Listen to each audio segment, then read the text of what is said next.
کل رات جو غزہ کے ہسپتال کے اوپر اسرائیل کی جانب سے بمباری کی گئی اس کے حوالے سے بات کی تھی، اور ان ڈیٹیل اب ہم اس سیگمنٹ کے اندر اس پہ بات کریں گے۔ انٹرنیشنل میڈیا کے مطابق جی 800 سے زائد فلسطینی جو ہے اس ہاسپٹل اٹیک میں شہید ہوئے ہیں، جبکہ مختلف اگر ہم بات کریں شفا ہاسپٹل ہے جی غزہ کے، اس کے ڈائریکٹر کہتے ہیں کہ انستھیزیا کے بغیر روڈز کے اوپر لوگوں کا آپریشن کرنے پر مجبور ہے، کیونکہ اس ہاسپٹل کے اندر بچے، خواتین اور جو لوگ زیر علاج تھے ان کے علاوہ بہت سارے ایسے لوگ بھی وہاں پہ موجود تھے جنہوں نے پناہ لی ہوئی تھی۔ آلریڈی جی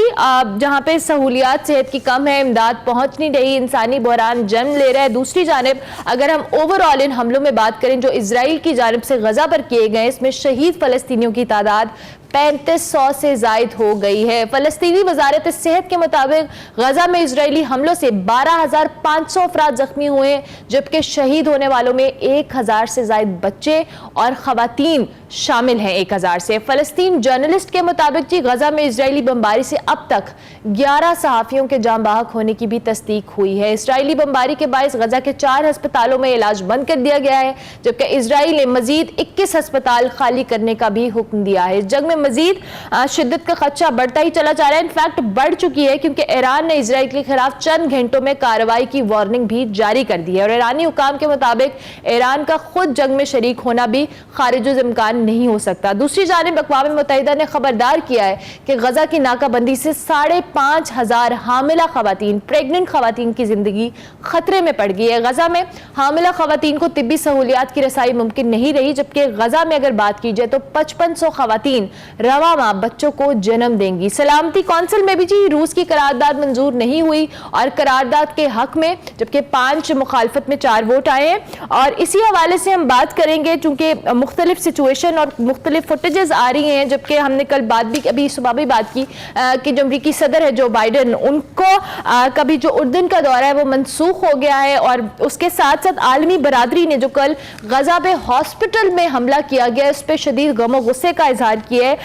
اسی پہ پاکستان کا موقع بھی بڑا سٹرونگ ہے، اس پہ بھی بات کریں گے۔ حافظ طاہر محمود اشرفی صاحب ہمارے ساتھ موجود ہیں، ماہر ہیں مشرق وسطی امور کے، ان کو خوش آمدید کہیں گے۔ بہت شکریہ حافظ صاحب آپ نے ہمیں جوائن کیا۔ بڑا انفارچونیٹ ہے، آپ سے پہلے بھی اس حوالے سے گفتگو ہوئی ہے، اور کل رات کو جو انٹرنیشنل میڈیا نے بھی رپورٹ کیا اور میڈیا پہ خبریں آتی رہیں کہ غزہ کے ہسپتالوں کے اوپر جس طرح سے بمباری کی گئی اور بعد میں جو پروپیگنڈا کے نتیجے میں اس کو حماس کے اوپر ڈالا جا رہا ہے اس حملے کو، کیا کہیں گے اس حوالے سے آپ؟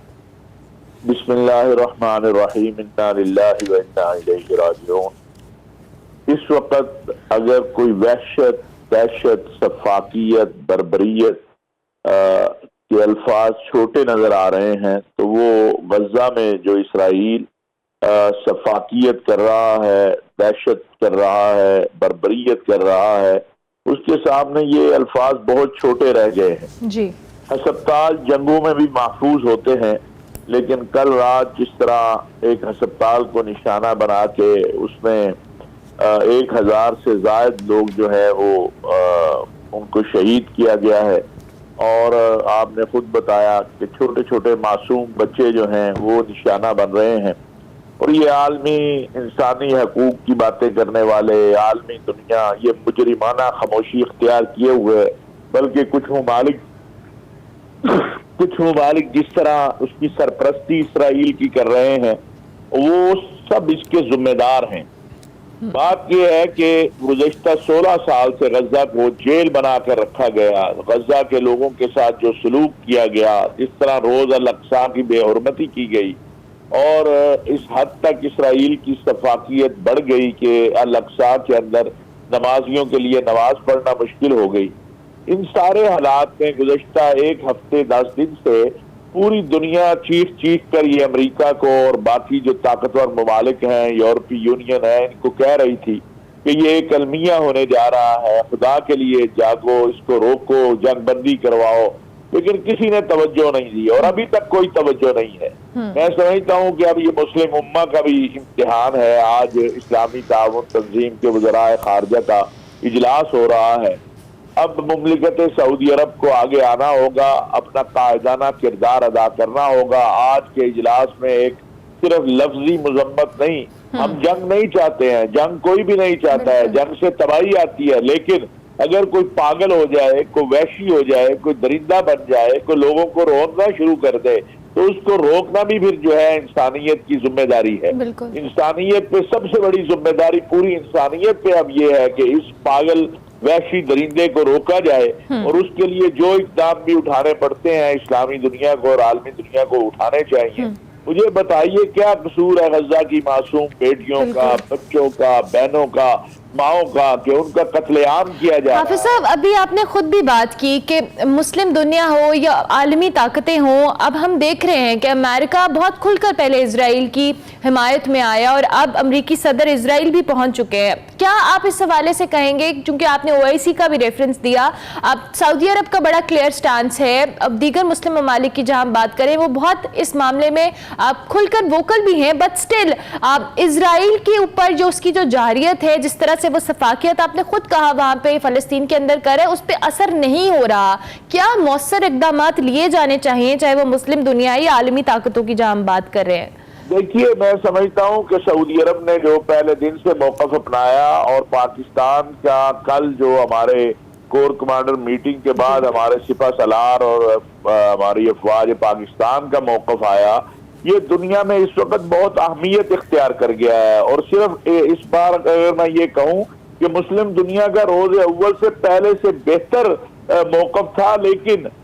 عملی طور پر کیا کرنا ہے اس کا آج فیصلہ ہونا چاہیے۔ یہ تو نہیں ہے کہ ایک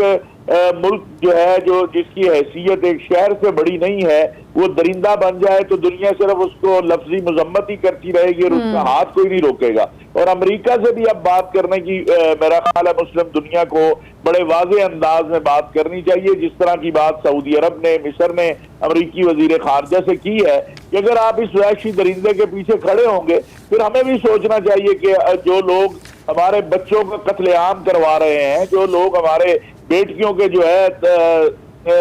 قتل عام کروا رہے ہیں، جو ہمارے مقدسات کی توہین کر رہے ہیں، جن کو انسانیت کا خیال نہیں ہے، ان سے تعلقات پر پھر اسلامی دنیا کو بھی سوچنا ہوگا۔ اور اس حوالے سے میں سمجھتا ہوں آج کا دن بہت اہم ہے، کیونکہ آج اسلامی تعاون تنظیم کا جدہ میں وزرائے خارجہ کا اجلاس ہو رہا ہے، اور پوری دنیا کی نظریں اس پہ لگی ہوئی ہیں۔ بہت اچھا کیا ہے فلسطینی صدر اور جو ہے مصر کے صدر نے جو بائیڈن سے ملاقات سے انکار کیا ہے، اور میں اپنے لوگوں سے بھی کہنا چاہتا ہوں کہ ہمیں دعا بھی کرنی چاہیے، دوا بھی کرنی چاہیے، جو مدد کر سکتے ہیں ہمیں اپنے بھائیوں کی کرنی چاہیے، اور کم از کم ہمیں اس بات کی طرف آنا چاہیے کہ ہم جو اپنا کردار ادا کر سکتے ہیں اپنا جو کردار ادا کر سکتے ہیں اسے کرنا چاہیے۔ بہت شکریہ حافظ طاہر محمود اشرفی صاحب ہمارے ساتھ موجود تھے۔ فلسطین اور اسرائیل کا جو معاملہ ہے، اس میں اسرائیل کی جانب سے جو وحشیانہ قسم کے اقدامات کیے جا رہے ہیں فلسطینیوں کے اوپر، اس پہ پوری مسلم دنیا ساتھ کھڑی ہے، لیکن حافظ صاحب کے مطابق آپ کو کلیئر سٹانس لینا ہوگا، صرف باتوں سے کام نہیں چلے گا۔ اب یہ میسج واضح طور پہ دینا ہوگا کہ اسرائیل کی یہ سفاکیت اب فلسطین کے اندر نہیں چلے گی۔